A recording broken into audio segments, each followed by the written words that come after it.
नमस्कार, उत्तराखंड प्राइम देख रहे हैं आप और आपके साथ मैं हूं कौशल सेठ। लॉकडाउन के बीच सबसे बड़ी खबर आपको बता दें, रुद्रपुर में एक साथ 40 पार्षदों ने इस्तीफा दिया है।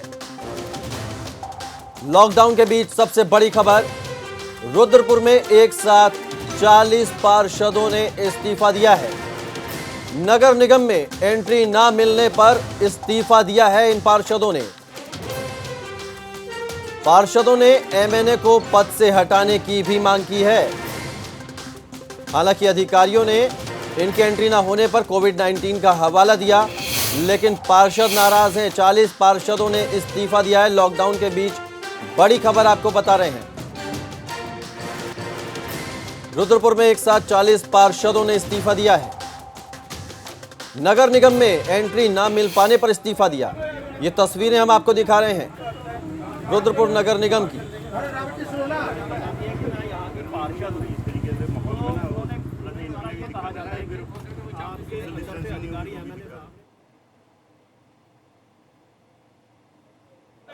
एक साथ 40 पार्षदों ने इस्तीफा दिया है। पार्षदों ने एमएनए को पद से हटाने की मांग की है। हालांकि अधिकारियों ने कोविड-19 का हवाला दिया, जिससे ये पार्षद नाराज हैं। 40 पार्षदों ने एक साथ इस्तीफा दिया है। रुद्रपुर नगर निगम की ये तस्वीरें हैं, जहां हंगामा भी आप देख सकते हैं। बड़ी खबर लॉकडाउन के बीच, ये सबसे बड़ी खबर है उत्तराखंड में। रुद्रपुर नगर निगम में एक साथ 40 पार्षदों ने इस्तीफा दिया है। हमने निगम परिसर में धरना भी दिया और उसके बाद एक हमने सामूहिक बैठक करी पार्षदों की, और सबने सामूहिक इस्तीफे अपने मेयर साहब को सौंप दिए हैं। उसमें हमने ये कहा है कि अगर हमारी जो ये मांगे हैं, जैसे जिसमें नगर आयुक्त को तो हटाया नहीं जाएगा, तब तक हम नगर निगम में किसी भी कार्य में हिस्सा नहीं लेंगे। नहीं, उनका कहना एकदम गलत है। क्या किसी ने कहा कि उनको क्या कार्य था? जहाँ तक मेरी जानकारी है, मुझे बताया गया कि उनको कोई एक पार्षद हैं, उनको मेयर साहब से मिलना था। उनको बता दिया कि मेयर साहब ऑफिस में नहीं है। आप जानते हैं कि इस समय नगर निगम द्वारा सैनिटाइजेशन, राशन वितरण का काम मुख्य रूप से चालू है। एक और बड़ी खबर का रुख करते हैं। उत्तराखंड में कोरोना मरीजों की संख्या बढ़ गई है। 24 घंटे में कोरोना के 7 नए मरीज मिले हैं। तो उत्तराखंड में कोरोना मरीजों की संख्या बढ़ गई है। 24 घंटे में कोरोना के 7 नए मरीज मिले हैं और कोरोना मरीजों की कुल संख्या 153 हो गई है। तो लगातार उत्तराखंड में कोरोना के मरीज बढ़ रहे हैं। देहरादून में सबसे ज्यादा 54 केस हैं कोरोना के। नैनीताल में 28, उधम सिंह नगर में 21 मामले। तो उत्तराखंड में लगातार कोरोना मरीजों का आंकड़ा बढ़ रहा है। 24 घंटे में 7 नए मरीज मिले हैं। रवि कैंतुरा हमारे संवाददाता इस खबर पर ज्यादा जानकारी के साथ जुड़ गए हैं। रवि, कौन है ये 7 मरीज, क्या कुछ जानकारी मिल पा रही है? जी देखिए, जो मरीज मिले हैं वहाँ पर जो पहले 3 देहरादून और इसके साथ ही 2 उधम सिंह नगर से 5 पेशेंट जो है कल मिले थे, और उसके बाद देर शाम फिर 2 और मरीजों में पुष्टि हुई है, जो कि हरिद्वार जिले से हैं। तो इस तरीके से जो संख्या है उत्तराखंड की वो 153 हो गई है। लेकिन लगातार जो संख्या बढ़ रही है उसने स्वास्थ्य विभाग की चिंताओं को जरूर बढ़ा दिया है। अगर हम कल की बात करें तो 7 मरीज 24 घंटे की दी तरह, उससे पहले दिन अगर देखें तो 24 मरीज आए एक ही दिन में।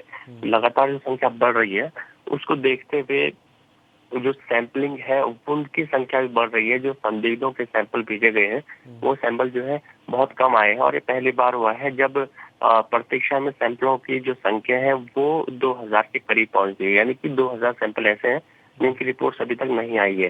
तो ऐसे में जो आने वाला जो समय है उसमें और ज्यादा जो है कोरोना पेशेंटों की संख्या बढ़ सकती है, ऐसा जो है संभावना जताई जा सकती है। रवि, जिस तरह से प्रवासियों का आना लगातार जारी है, तो क्या ये जो मरीज मिले हैं, क्या प्रवासी भी उनमें से कोई एक शामिल है?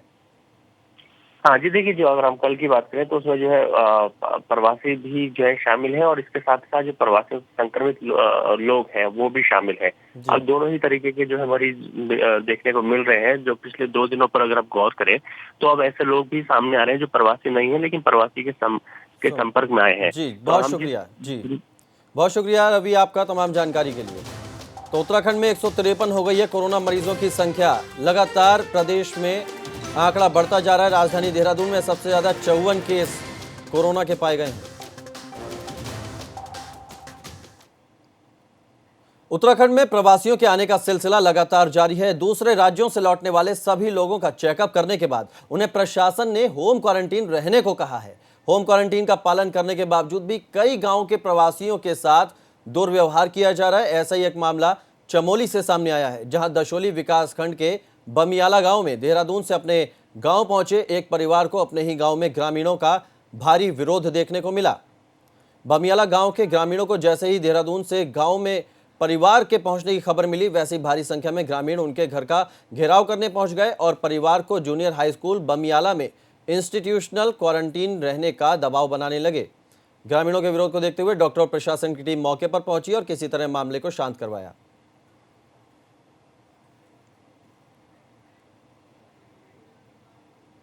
तो चमोल और इस खबर पर ज्यादा जानकारी के साथ हमारे संवाददाता चमोली से लक्ष्मण राणा हमारे साथ जुड़ गए हैं। उनसे जानते हैं कि पूरा मामला आखिर है क्या। लक्ष्मण राणा, जिस तरह से लगातार प्रवासी दूसरे राज्यों से आ रहे हैं अपने घर की तरफ, अपने गांव की तरफ, लेकिन अब उनका विरोध देखा जा रहा है, इसमें क्या अपडेट है फिलहाल? जी कौशल, देखिए लगातार जो प्रवासी हैं वो अपने गांवों को लौट रहे हैं, क्योंकि लॉकडाउन में जो छूट मिली है चौथे चरण में बाहरी जो राज्य हैं वहां से भी प्रवासी लौट रहे हैं और बाहरी जनपदों से भी लगातार प्रवासियों का लौटने का जो सिलसिला है लगातार जारी है। लेकिन उसके बाद जब वो गांव पहुंच रहे हैं वहां पर अपनों का विरोध उनको झेलना पड़ रहा है। ऐसा ही मामला चमोली के दसोली विकासखंड के बमियाला गांव में देखने को मिला है, क्योंकि वहां पर एक परिवार देहरादून से लौटा था और उनको अपने गांव वालों का खासा विरोध वहां पर झेलना पड़ा। और जो ग्रामीण थे उन्होंने उनके जो गांव का जो घर था उसको पूरी तरह घेर लिया था और काफी घंटों तक ये विवाद वहां पर चला। हालांकि उसके बाद प्रशासन की टीम वहां पर पहुंची, डॉक्टरों की टीम वहां पर पहुंची, जिसके बाद उनका वहां पर चेकअप किया गया। ग्रामीणों का यही कहना था कि ये घर में होम क्वारंटीन न रहे, क्योंकि गांव के पास में ही एक विद्यालय बनाया गया है, क्वारंटीन सेंटर, जहां पर के अन्य प्रवासी भी वहां पर क्वारंटीन की अवधि को पूरा कर रहे हैं। और गांव वाले यही कह रहे थे कि इन सभी जो लोग हैं इनको वहां पर क्वारंटीन किया जाए, लेकिन वो मानने को बिल्कुल। क्या इसमें प्रशासनिक अधिकारियों की कुछ लापरवाही सामने आ रही है? जिस तरह से जो प्रवासी हैं उनको उनके घर तक पहुंचाया जाए, सुकुशल सरकारें इस ओर जोर दे रही हैं, लेकिन ये जो प्रवासी उनको छोड़ दिया गया कि जाओ अपने घर में क्वारंटीन हो जाओ, इसके चलते ये विरोध देखने को मिला कि लोगों ने घर में घुसने नहीं दिया। जी देखिए, अब लॉकडाउन 4 के बाद जो छूटें मिली है उसके बाद लगातार लोग जो टैक्सी गाड़ियां हैं उनसे भी अपने घरों को पहुंच रहे हैं और जगह जगह पर मेडिकल टीमों के द्वारा चेकअप इनका किया जा रहा है। चेकअप करने के बाद ही अपने गांव करीब 9 बजे कल बमियाला पहुंचे थे, लेकिन गांव का कुछ नियम इस तरह बनाया गया था कि गांव के पास में ही जो क्वारंटीन सेंटर बनाया गया है स्कूल को, वहां पर रहने का दबाव गांव वाले बनाने लगे। हालांकि परिवार के जो सदस्य थे जो देहरादून से पहुंचे थे उनका यही कहना था कि हमारे जो गांव मतलब परिवार में जो है कि कई लोगों की तबीयत खराब है और हार्ट के पेशेंट भी हैं। हालांकि गाइडलाइन जो केंद्र सरकार की है या गृह मंत्रालय की है उसमें यही कहा गया है साफ शब्दों में कि अगर कोई गंभीर बीमारियों से कोई ग्रस्त है तो उनको क्वारंटीन फैसिलिटी क्वारंटीन करने के बजाय होम क्वारंटीन उनको किया जाए।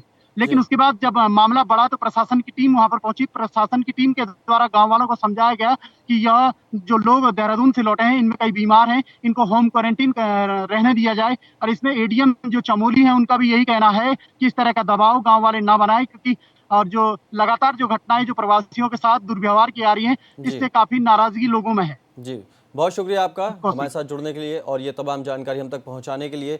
तो जो अपने गांव को लौट रहे हैं, जो प्रवासी हैं, अब उनके गांव में ही उनका विरोध होने लगा है और ऐसी तस्वीरें चमोली से हमने आपको दिखाई।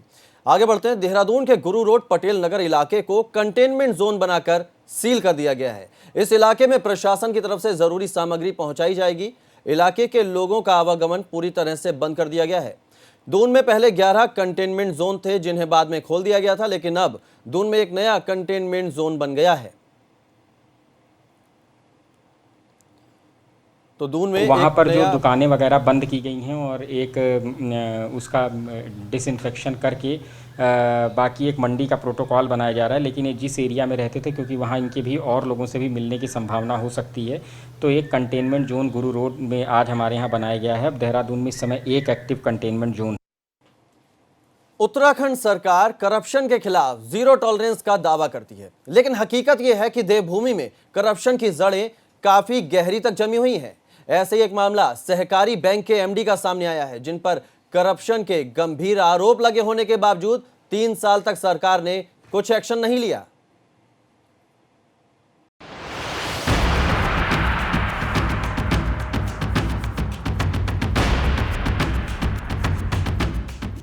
उत्तराखंड सरकार करप्शन के खिलाफ जीरो टॉलरेंस का दावा करती है, मगर सरकारी बैंक के एमडी दीपक कुमार पर लगे आरोपों के बाद सरकार की जीरो टॉलरेंस नीति पर सवाल है।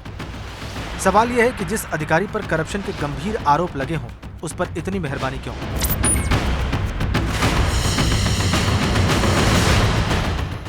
दीपक कुमार को फिलहाल सहकारी बैंक के एमडी पद से हटा दिया गया है।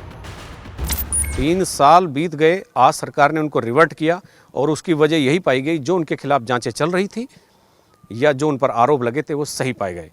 शासन ने उनको उनके मूल पद पर रिवर्ट कर दिया। लेकिन एक अजीब बात यहाँ पर ये हुई कि उत्तराखंड सरकार जो जीरो टॉलरेंस का करप्शन पर एक हवाला देती है, जो बार बार दावा करती है, बार बार ऐलान करती है कि करप्शन पर जीरो टॉलरेंस, उस सरकार को दीपक कुमार के भ्रष्टाचार के आरोपों को समझने में, दीपक कुमार को परखने में 3 साल लगे।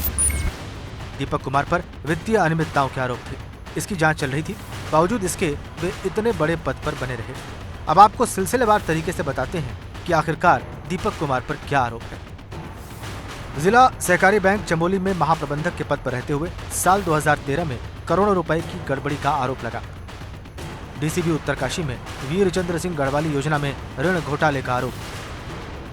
डीसीबी टिहरी में 27 लाख का बीमा प्रीमियम घोटाले का आरोप दीपक कुमार पर लगा। हरिद्वार में चतुर्थ श्रेणी कर्मियों की भर्ती में गड़बड़ी।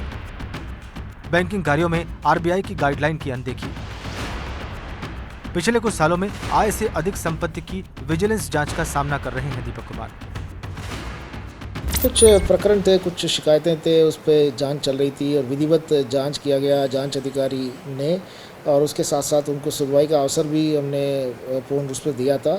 फाइनली 2 ऐसे आरोप इनके ऊपर सिद्ध हुए थे।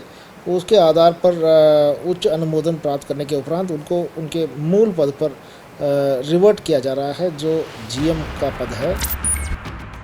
ये तो सिर्फ दीपक कुमार की बात है कि एक और मामला भी जान लीजिए। करोड़ों रुपए के स्कॉलरशिप घोटाले के आरोपी समाज कल्याण के संयुक्त निदेशक गीताराम नौटियाल पर भी मेहरबानी हुई। 18 मई को उन्हें अचानक बहाल कर दिया गया। पिछली सरकार में उत्तराखंड में छात्रवृत्ति का करोड़ों रुपया घोटाला हुआ था। हाईकोर्ट के आदेश पर एक एसआईटी उसकी जांच कर रही है और उस पूरे प्रकरण के मुख्य आरोपी समाज कल्याण विभाग के संयुक्त निदेशक गीताराम नौटियाल को 1.5 साल पहले मौजूदा सरकार ने सस्पेंड कर दिया था। पिछली 18 मई को अचानक उनकी बहाली के आदेश हो गए और जैसे ही बहाली के आदेश सार्वजनिक हुए तो सरकार को आलोचनाओं का सामना करना पड़ा और सरकार की इस मामले में काफ़ी किरकिरी हुई। जैसे ही सरकार की किरकिरी हुई तो उन्हें महज 4 दिन बाद ही सस्पेंड कर दिया गया, जबकि इस मामले में हाईकोर्ट के आदेश पर एक एसआईटी जांच जारी है। अब ऐसे में बड़ा सवाल यह है कि क्या करप्शन के खिलाफ जीरो टॉलरेंस की नीति सिर्फ दिखावा है?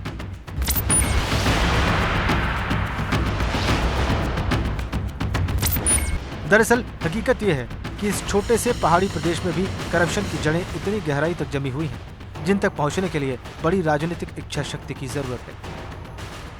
सरकार का आज का आदेश इस बात को स्वयं साबित कर रहा है कि सिस्टम में कहीं ना कहीं खोट है और भ्रष्टाचारियों को बचाया जा रहा है। आने वाले समय में भ्रष्टाचार पर किस तरह की चोट त्रिवेंद्र सरकार करेगी, क्या उसके मानदंड होंगे, ये तो आने वाला समय ही बताएगा। फिलहाल ये 2 किस्से जानना आपके लिए बेहद ज़रूरी हो गया था। अपने सहयोगी कैमरामैन प्रमोद वाजपेयी के साथ एबीपी गंगा के लिए देहरादून से अजीत सिंह राठी।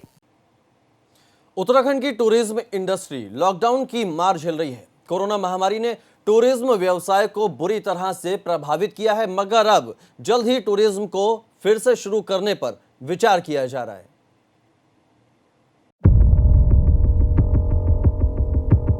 कोरोना की ऐसी मार पड़ी कि उत्तराखंड का पर्यटन व्यवसाय चौपट हो गया।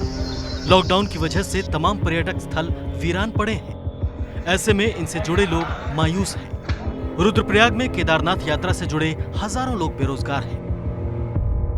विगत वर्षों में यहाँ पे 10,000 और 20,000 के लगभग यहाँ पे रोज यात्री आते थे और पूरी क्षेत्र के लोगों के लिए रोजगार पूर्ण रूप से मिलता था। लेकिन इस बार रोजगार न होने के कारण यहाँ पे सारे स्थानीय लोग, व्यापारी, जितने भी मजदूर संघ के लोग थे, सभी परेशान हैं।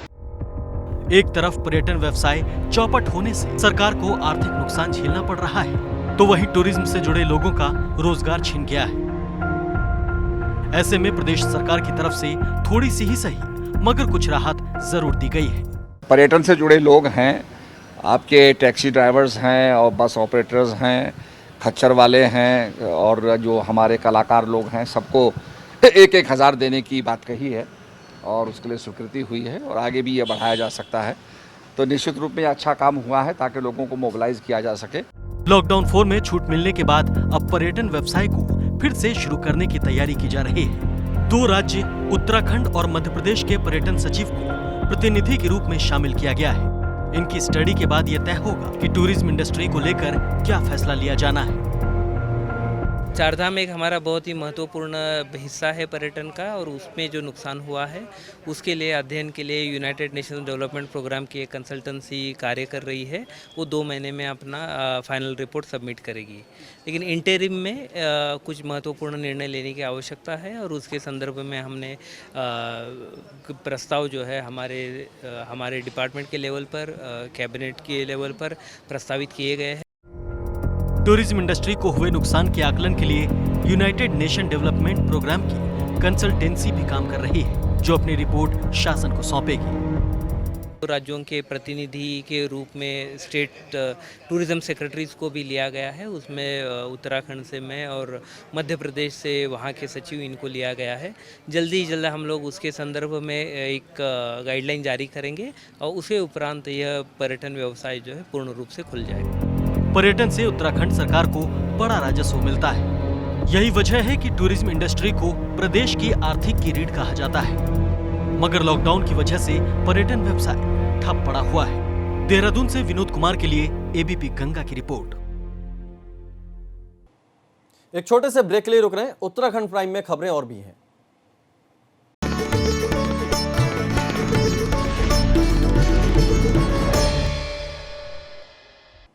ब्रेक के बाद स्वागत है आपका। रामनगर में एक गजराज ने नेशनल हाईवे पर प्रवासी लोगों की गाड़ी पर हमला कर दिया। वक्त रहते गाड़ी के अंदर मौजूद लोग किसी तरह दूर भाग गए, लेकिन हाथी ने गाड़ी के शीशे अपनी सूंड से तोड़ दिए और फिर गाड़ी के अंदर रखा खाना पीना चट कर दिया। साथ ही गाड़ी में रखे सामान को भी तहस नहस कर दिया। जानकारी के बाद वन विभाग की टीम मौके पर पहुंची। वन विभाग के फायरिंग करने के बाद हाथी जंगल की तरफ भाग गया और ये तस्वीरें हम आपको दिखा रहे हैं कि किस तरह से हाथी ने प्रवासियों की गाड़ी पर हमला किया।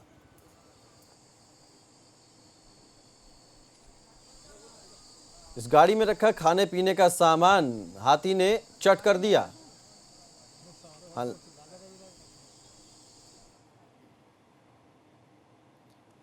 चंपावत में नेपाल जाने के लिए निकले मजदूरों ने जंगल में ही डेरा डाल दिया है, लेकिन इन्हें अभी तक नेपाल भेजने की परमिशन नहीं मिल पाई है। ऐसे में प्रशासन की तरफ से इनके लिए खाने पीने की व्यवस्था की गई है।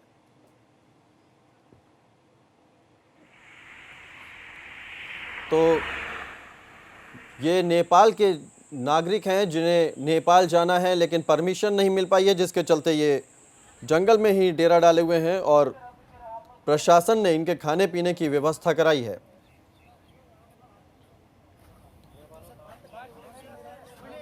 चंपावत की ये तस्वीरें हैं जहां ये मजदूर नेपाल जाने के लिए निकले थे, लेकिन जंगल में ही इन्होंने अपना डेरा डाल दिया क्योंकि परमिशन नहीं मिली थी। अल्मोड़ा में पूर्व विधायक मदन सिंह बिष्ट ने कोरोना को लेकर प्रदेश सरकार की तैयारियों पर सवाल उठाए हैं। मदन बिष्ट का कहना है कि कोरोना से बचाव के लिए प्रदेश सरकार ने सही इंतजाम नहीं किए। यहाँ तो शासन प्रशासन की एक देख रहे हैं हम। आज शाम को कुछ कहते हैं, सवेरे अपने डिसीजंस कुछ और चेंज कर देते हैं। हम भी देखते हुए आ रहे हैं। एक तो जो स्क्रीनिंग हो रही है वो ढंग से नहीं हो रही है। जब प्रधानमंत्री जी को लॉकडाउन करना ही था तो 10-15 दिन का कम से कम हमारे प्रवासी लोग जो बाहर जाना चाहते थे वो लोग बाहर चले जाते। हरिद्वार में दूसरे राज्यों से लौटने वाले प्रवासी लोगों को बॉर्डर पर ही क्वारंटीन किया जा रहा है। इसके साथ ही इनकी थर्मल स्क्रीनिंग भी की जा रही है ताकि कोरोना के लक्षण मिलने पर प्रशासन अलर्ट हो जाए। तो बॉर्डर पर ही क्वारंटीन की प्रक्रिया की जा रही है हरिद्वार में। जो भी प्रवासी हैं उनको बॉर्डर पर ही क्वारंटीन किया जा रहा है, उनकी थर्मल स्कैनिंग की जा रही है। जो यात्री हरिद्वार से दूसरे डिस्ट्रिक्ट्स वगैरह में जा रहे हैं उनका टेम्परेचर स्क्रीनिंग हो रहा है। बाकी जो बाहर से रेड जोन वगैरह के एरिया के जो लोग आ रहे हैं उनको सैम्पलिंग के लिए अलग से भेजा जा रहा है। तो जो भी सस्पेक्टेड केसेस है जिनका टेम्परेचर ज़्यादा है तो उन सबको सैम्पलिंग हो। टिहरी में कोरोना के बढ़ते संक्रमण को लेकर व्यापार मंडल ने अहम फैसला लिया है। व्यापार मंडल ने 31 मई तक दुकानें बंद रखने का फैसला लिया है। दरअसल प्रवासी लोगों के अपने घर लौटने के बाद कोरोना मरीजों की संख्या लगातार बढ़ रही है। ऐसे में बाजार बंद रखने का फैसला किया गया है। कोविड-19 के देखते हुए जो यहाँ पर प्रवासी हमारे लोग आ रहे हैं, निश्चित रूप से कहीं ना कहीं बहुत बड़ी विडंबना है कि उनको सही तरीके से नियोजन नहीं हो पा रहा है, उनका देख नहीं हो पा रही है, घर तक नहीं पहुंचाया जा रहा है। इसको देखते हुए व्यापार मंडल ने निर्णय लिया कि समस्त प्रतिष्ठान घनसाली चम्याला ये 31 तारीख तक कंप्लीट बंद रहेंगे। पिथौरागढ़ में अब तक दूसरे राज्यों से 20,000 से ज्यादा प्रवासी लौट चुके हैं, जिसमें 8,883 लोगों को 14 दिन का क्वारंटीन इन लोगों ने पूरा कर लिया है। अभी तक 121 सैंपल जांच के लिए भेजे गए थे, जिसमें से 81 निगेटिव आए हैं, जबकि 40 सैंपल की रिपोर्ट आना बाकी है।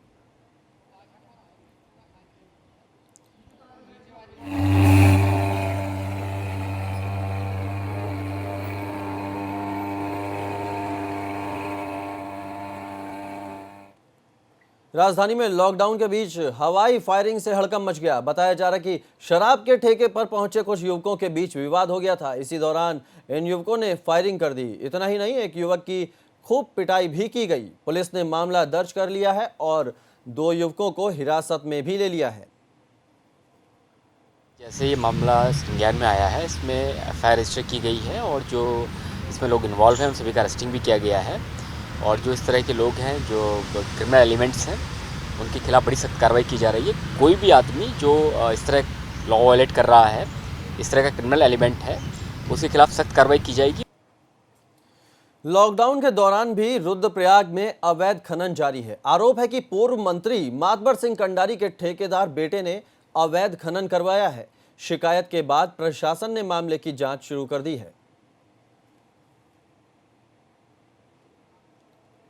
तो अवैध खनन लॉकडाउन के बीच में भी जारी है।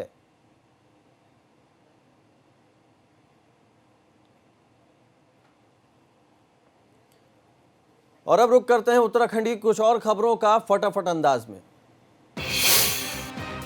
बड़कोट में यमुनोत्री हाईवे पर हादसा, खाई में गिरी गाड़ी, हादसे में 2 लोगों की मौत, एक शख्स अभी भी लापता।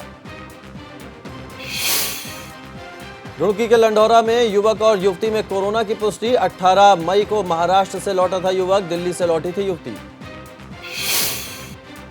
बागेश्वर में तेजी से बढ़ रहे कोरोना के मामले, अब तक 4 लोगों में कोरोना की पुष्टि। कोरोना मरीजों के संपर्क में आने वाले लोगों की तलाश जारी। देहरादून में शहरी विकास मंत्री मदन कौशिक ने की मीटिंग, केंद्र सरकार के खाद्य विभाग के साथ किया मंथन। मसूरी में मजदूरों की मांगों को लेकर धरना, श्रम कानून में बदलाव के खिलाफ गुस्सा, सरकार पर लगाया अनदेखी का आरोप। चारधाम यात्रा पर पड़ी लॉकडाउन की मार, बड़कोट में यमुनोत्री मंदिर से जुड़े अहम पड़ावों पर पसरा सन्नाटा। तो फिलहाल इस बुलेटिन में इतना ही, लेकिन उत्तर प्रदेश और उत्तराखंड की तमाम खबरों के लिए देखते रहिए एबीपी गंगा, खबर आपकी जुबान आपकी।